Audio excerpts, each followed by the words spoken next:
അതെ, നിങ്ങൾ ഈ പെസറട്ടു എന്ന് കേട്ടിട്ടുണ്ടോ? പേര് കേട്ട് ആരും ഞെട്ടണ്ട കേട്ടോ. നമ്മുടെ ചെറുപയർ ദോശയല്ലേ, അതന്നെയാട്ടോ ഇത്. ഇതൊരു ഹൈ പ്രോട്ടീൻ മീലാണ്. നിങ്ങൾക്ക് നിങ്ങളുടെ ബ്രേക്ക്ഫാസ്റ്റ് ആയിട്ടും ഡിന്നറായിട്ടും ഒക്കെ ഇത് കഴിക്കാം കേട്ടോ. പ്രത്യേകിച്ച് നിങ്ങൾ വെയിറ്റ് ലോസ് ജേണിയിലാണെങ്കിൽ. അപ്പം എങ്ങനെയാണ് ഉണ്ടാക്കുന്നതെന്ന് നോക്കിയാലോ.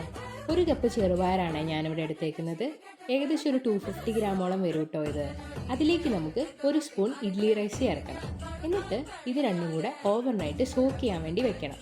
പിറ്റേ ദിവസം നന്നായിട്ട് വാഷ് ചെയ്ത ഈ മിക്സിലേക്ക് 2 പച്ചമുളക്, ഒരു ചെറിയ കഷ്ണം ഇഞ്ചി, ഒരു ചെറിയ സ്പൂൺ ജീരകം ഇത്രയും ചേർത്ത് നന്നായിട്ട് നമ്മുടെ ദോശമാവിൻ്റെ കൺസിസ്റ്റൻസി ഇല്ലേ അതുപോലെ അരച്ചെടുക്കണം കേട്ടോ. അത്രേ ഉള്ളൂ പണി. നമ്മുടെ മാവ് ഇവിടെ റെഡി ആയിട്ടുണ്ട്. ഇത് പുളിപ്പിക്കാനൊന്നും വെക്കേണ്ട യാതൊരു ആവശ്യമില്ല കേട്ടോ. നിങ്ങൾക്ക് അപ്പം തന്നെ ചുട്ടെടുക്കാൻ വേണ്ടി പറ്റുവേ.